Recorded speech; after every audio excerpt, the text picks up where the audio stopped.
Hello students, welcome back to my YouTube channels. আজকে আমরা real নাম্বারের সেকেন্ড চ্যাপ্টারটা করবো। বাস্তব সংখ্যা যে চ্যাপ্টারটা করছিলাম আগের দিন, তার সেকেন্ড পার্টটা করবো ইরেশনাল নাম্বার বা অমূল্য সংখ্যার যে ধারণা সেটা নিয়ে। সেখানে আমরা আজকে ফ্র্যাকশন শিখবো, কি করে ডিভাইড না করে একটা নাম্বারকে মানে ফ্র্যাকশনকে টার্মিনেটিং না নন টার্মিনেটিং মানে সসীম নসীম সেটা বলা যায়, সেগুলো শিখবো। ঠিক আছে, তোমরা ভিডিওটা লাস্ট অবধি দেখো, আর ভালো লাগলে অবশ্যই চ্যানেলটাকে লাইক করো, শেয়ার করো। তাহলে দেখো, কনসেপ্ট অফ ইরেশনাল নাম্বার, তার আগে আমি একটুখানি বলছি ডেসিমাল নাম্বারটা কি একটুখানি শিখছি। ডেসিমাল নাম্বার বাকি দশমিক সংখ্যা।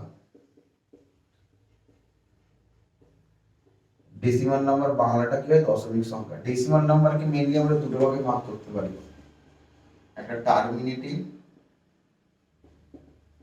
আর একটা কি নন টার্মিনেটিং। ঠিক আছে, টার্মিনেটিং মানে কি, একটা হচ্ছে সসীম আর একটা হচ্ছে অসীম। এই নন টার্মিনেটিং আবার দুটো হয়, একটা হচ্ছে রেকারিং, একটা হচ্ছে নন রেকারিং। মানে একটা আবৃত, একটা হচ্ছে অনাবৃত। এই নন টার্মিনেটিং আর নন রেকারিং, এই দুটো মিলিয়ে যে নাম্বারটা হয় সেই নাম্বারটাকে আমরা বলে থাকি কি ইরেশনাল নাম্বার। কি non terminating and non recurring numbers are called irrational number. ভালোভাবে বোঝো, non terminating and non recurring number জিনিসটাকে আমি একটুখানি বুঝিয়ে দিচ্ছি। আচ্ছা, এটা করার আগে আমি একটা জিনিস বলছি। সাপোজ যদি আমি 3/4 হয়, এটাকে আমি আগে দেখছি, এটাকে আমি ডেসিমালে একটা ফ্র্যাকশন থেকে ডেসিমালে ট্রান্সফার করছি। 4কে 3 দিয়ে ডিভাইড করলাম, পয়েন্ট দিয়ে গেল 0, 4 7 28, 2 0 কেটে গেল। তাহলে 3/4কে আমি কি লিখতে পারি? 0.75। ক্লিয়ার? 3/4কে আমি লিখতে পারি 0.75। আর যদি আমি করি 2/3, 2/3 মানে কি হবে? 3 কে 2 দিয়ে ডিভাইড হচ্ছে, কেননা 0 3 6 18, 2 6 18, 2। তাহলে 2/3 মানে কি 0.666666 যাচ্ছে। তাহলে একটা দশমিক সংখ্যা কি হতে পারে? সসীম, সসীম মানে হচ্ছে ফাইনাইট, ফাইনাইট মানে কি 0.75 এখানটায় গিয়ে থেমে গেল, এটা হচ্ছে ফাইনাইট মানে টার্মিনেট করছে, থেমে যাচ্ছে, এই জন্য এটাকে বলছে সসীম বা ফাইনাইট ডেসিমাল নাম্বার বা কি বলতে পারি টার্মিনেটিং ডেসিমাল নাম্বার। কিন্তু এর ক্ষেত্রে কি হতে পারে, যদি সেটা কন্টিনিউয়াস চলেই যায়, নন টার্মিনেটিং মানে যেটা থামবে না, টার্মিনেট হবে না, শেষ হবে না, মানে 0.666666 চলেই যাচ্ছে। কিন্তু এর ক্ষেত্রে 0.6666 যদি রানিং যায়, তাহলে আমি এখান থেকে লিখতে পারি 0.6, তার মাথায় একটা রেকারিং। রেকারিং মানেটা কি হয়? রেকারিং মানে যেটা কন্টিনিউ চলে যায়, তাকে আমি তার মাথায় এই জিনিসটা দিয়ে দেওয়া, মানে কি 0.6 এর পরে যদি এইটা একটা ডট দিই, তার মানে এটা কন্টিনিউস যেটা চলে সেটাকে আমরা এরকমভাবে ডট দিয়ে লিখতে পারি। তাহলে এই যে পয়েন্টের উপরে যে ডট দিলাম, এই যে এটা কি বলা হয়? রেকারিং, বা এটাকে বলা হয় আবৃত করা। কি বলছে? এটা আবৃত করছি। তাহলে এটা হচ্ছে রেকারিং। তাহলে রেকারিং এর মধ্যে কি হয়ে যাবে? 0.6, তার মাথায় ডট, এটা একটা রেকারিং। ফাইনাল এখানে 0.75, 0.6 তার মাথায় ডট, মানে 666 যদি কন্টিনিউ চলে সেটা, তাহলে কি শেষও হবে না, নন টার্মিনেট মানে কন্টিনিউয়াস চলবে, কিন্তু না রেকারিং আমি সিস্টেম কিছু দিতে পারবো না। মানে সাপোজ যদি এরকম জিনিসটা হয়, তাহলে 0.124 124 124 ডট ডট ডট যাচ্ছে, তার মানে কি হবে? 0.124 তার মাথায় রেকারিং। এটাকে একবার এরকম রেকারিং দেয়, বা ফার্স্ট আর লাস্টটা দিলে তার মানে এই গোড়াটাকে ইনক্লুড করে নেয়, মানে 0.124 124 করে করে কন্টিনিউ হচ্ছে 0.124। তাহলে এটা কিন্তু কি, এটা হচ্ছে একটা, এই যে জিনিসটা, এই জিনিসটা কিন্তু একটা, যদি আমি এটাকে ফ্র্যাকশনে কনভার্ট করি, তাহলে এটা p/q ফরম্যাটে লেখা যাচ্ছে, তাহলে এটা কিন্তু রেশনাল নাম্বার, বা এটাকে আমরা বলতে পারি মূলদ সংখ্যা। কিন্তু অমূলদ কোনটা?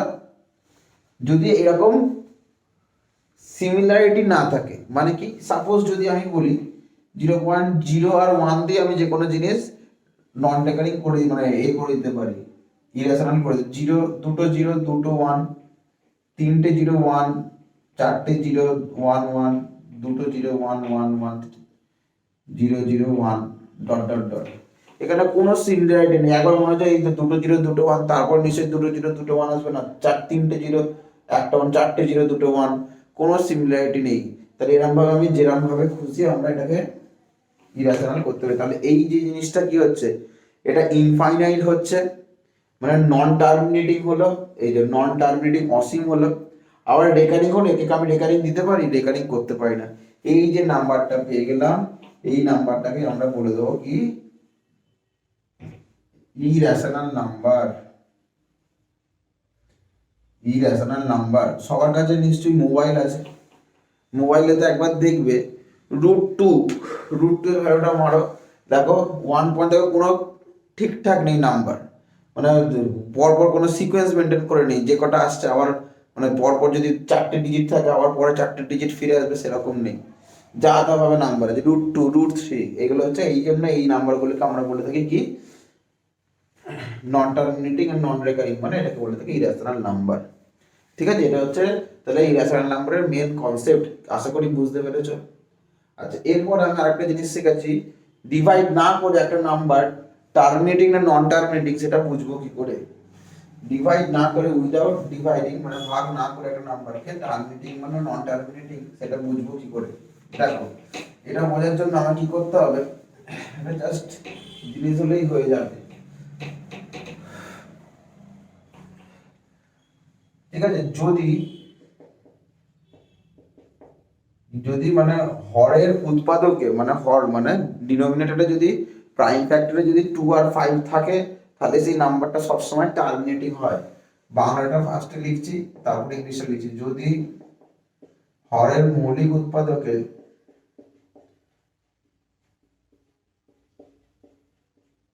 উৎপাদক হিসাবে শুধু মানে শুধু 2 বা 5 থাকে, 2 বা 5 থাকে, তখন ভগ্নাংশটি কি হয়ে যাবে, ভগ্নাংশটি হয়ে যাবে সসীম, সসীম দশমিক সংখ্যা। মানে কি বলছে, ইফ, ইংলিশটা হচ্ছে if 2 and 5 are the only prime factors, are the only prime factors in the denominator of a fraction,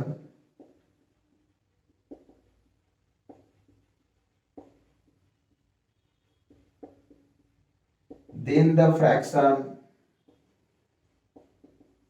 will be terminating.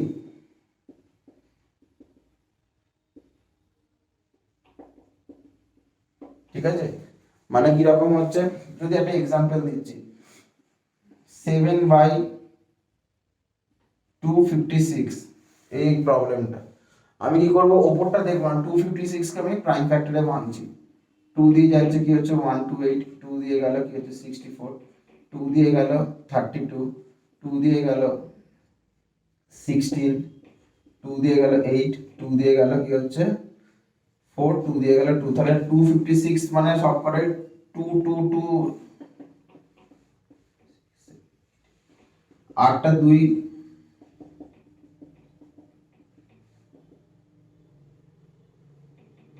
ঠিক আছে। তাহলে 2 is the only prime factor, এখানে শুধুমাত্র প্রাইম ফ্যাক্টর কি আছে 2, তাহলে এইটাকে আমি ডিভাইড না করে আমি বলে দিতে পারবো 7/256 সবসময় কি হয়ে যাবে, টার্মিনেটিং হবে। দেখো তোমরা ক্যালকুলেটরে করে দেখো, এটা কিছুক্ষণ পরে গিয়ে থেমে যাচ্ছে, 0 পয়েন্ট সামথিং কিছু একটা হবে, হয়ে থেমে গেল। আচ্ছা, যদি আমি করি এই জিনিসটা, তাহলে কি হবে 19/50, এটা কি হবে, 50 কে আমি যদি ডিভাইড করি কি আসছে 2 দিয়ে আসছে, তাহলে এটা কি হয়ে গেল টার্মিনেটিং বা সসীম, এটা আসছে সসীম। ঠিক আছে, আর 19/50 মানে 2 দিয়ে হচ্ছে 25, 5 দিয়ে হচ্ছে কি 5, তাহলে 20 = কি 2 × 5 × 5, তাহলে এখানে প্রাইম ফ্যাক্টরে কি আছে 2 আর 5 আছে, ব্যাস। তাহলে এটাও হয়ে যাচ্ছে কি, এটা যেরকম টার্মিনেটিং হচ্ছে তাহলে এটাও হয়ে যাবে সসীম বা টার্মিনেটিং। ঠিক আছে, তো 1 নাম্বার এক্সাম্পল হলো, 2 নাম্বার এক্সাম্পল হলো। নাম্বার 3 দিয়ে যদি একটা এক্সাম্পল দিই, যদি এরকম দিই 8/8 যদি থাকে 15 বা 8/45, 8/45, তাহলে 45 কে আমি করছি, 45 কে যদি ভাঙি তাহলে কি আসছে 3 দিয়ে আসছে 15, 3 দিয়ে আসছে 5, তাহলে 45 ইকুয়ালস টু কি লেখা যায় 3 ইন্টু 3 ইন্টু 5। তাহলে এখানে 3 একখানা এক্সট্রা থেকে যাচ্ছে, তাহলে এই 3টা থেকে যাওয়ার জন্য কিন্তু এটা হবে না, মানে এটা হয়ে যাবে টার্মিনেটিং হবে, এটা অসীম হয়ে যাবে বা নন টার্মিনেটিং হয়ে যাবে। ঠিক আছে, এটা তাহলে ইনফাইনাইট হয়ে যাবে, কারণ কি এর প্রাইম ফ্যাক্টরে 3 আছে, 3 থাকলে হবে না, একমাত্র যদি 2 আর 5 থাকে প্রাইম ফ্যাক্টরে তবেই সেটা হয়ে যাবে টার্মিনেটিং। আচ্ছা, এবারে যদি এরকম একখানা জিনিস হয় 3/15, ঠিক আছে, 3/15, তোমরা এটা ক্যালকুলেটরে মেরে দেখো, তোমরা বলবে 15 কে আমি যখন করছি 3 5 যা 15, তাহলে 3/15 করলে সেটা অটোমেটিক্যালি, আর 15, তাহলে 15 ইকুয়ালস টু কি হচ্ছে 3 ইন্টু 5, তাহলে 3টা একটা প্রাইম ফ্যাক্টর আছে, তাহলে এটা নন টার্মিনেটিং হবে। এটা আমাদের কনসেপ্ট একটা আসতে পারে। কিন্তু যদি আমি 3টাকে মনে করি যে নন টার্মিনেটিং হবে, কিন্তু তুমি এটা 3/5 ক্যালকুলেটরে মেরে দেখো, 3/5 করলে 0.2 আসছে, তখন বলবে এই বাবা এটা তাহলে টার্মিনেটিং হওয়ার কথা, নন টার্মিনেটিং কি করে হচ্ছে, এই নন টার্মিনেটিং হওয়ার কথা টার্মিনেট কি করে হয়ে যাচ্ছে, মানে 0.2 মানে থেমে যাচ্ছে, তো কি করে হচ্ছে, কারণ এই যে নাম্বারটা দিয়েছি প্রাইম নাম্বারের, এই আমরা রেশনাল নাম্বারের ডেফিনেশনে কি বলেছিলাম, where P and Q are relatively prime, যেখানে পি আর কিউ হচ্ছে পরস্পর মৌলিক থাকবে। এখানে এটা পি বাই কিউ ফর্মেটটা আছে ঠিক, কিন্তু কি এটা অরিজিনালি কি রেশনাল নাম্বারের ফর্মে আছে না, নেই, কারণ 3 আর 5 এটা কিন্তু পরস্পর মৌলিক বা রিলেটিভলি প্রাইম নেই, কারণ এদের মধ্যে কাটাকুটি যাচ্ছে, এদের মধ্যে একটা কমন ফ্যাক্টর কে যে 3, তাহলে 3/15 লেখা যা, এটা কেটে কুটে 1/5 লেখা, তাই 3/15 কেটে কুটে 1/5, তাহলে যদি 1/5 হয় তাহলে একমাত্র 1/5 এর ডিনোমিনেটরে কি আছে 5, একটাই ফ্যাক্টর আছে 5, তাহলে বলছি 5 বা 2 থাকলে সেটা সবসময় টার্মিনেটিং হয়, সেই জন্য এটা 3/15, মানে যতই 15 3 ইন্টু 5 থাকুক না কেন, মানে এটাকে কাটাকুটি করে দেখতে হবে, ঠিক আছে, মানে এটাকে আগে রেশনাল নাম্বারটাকে নিয়ে আসতে হবে, তাহলে এটা কিন্তু সসীম হয়ে গেল বা টার্মিনেটিং হয়ে গেল। ঠিক আছে, ঠিক আছে, এটা ছিল। তাহলে তোমাদের যদি ক্লাসটা ভালো লেগে থাকে তাহলে তোমরা অবশ্যই তোমার চ্যানেলটাকে লাইক করো, শেয়ার করো, সাবস্ক্রাইব করো, আর ডিসক্রিপশন বক্সে আমার অ্যাপের লিঙ্ক আছে, যদি কেউ ক্লাস করতে চাও অ্যাপে ঢুকে করতে পারো। জানুয়ারি মাস থেকে নতুন ক্লাস স্টার্ট হচ্ছে, খুবই নমিনাল ফিস 250 করে নেওয়া হচ্ছে রেমুনারেশন। যদি ক্লাস করতে চাও তারা ক্লাসে এনরোল করে ফেলো, আর যদি কেউ অফলাইনে ক্লাস করতে চাও তাহলে হোয়াটসঅ্যাপ নাম্বারে, ডিসক্রিপশন বক্সে হোয়াটসঅ্যাপ নাম্বার আছে, হোয়াটসঅ্যাপ গ্রুপের নাম্বার আছে, হোয়াটসঅ্যাপে তোমরা জয়েন হতে পারো। ভিডিওটা ভালো লেগে থাকলে অবশ্যই লাইক করো, শেয়ার করো। Thank you.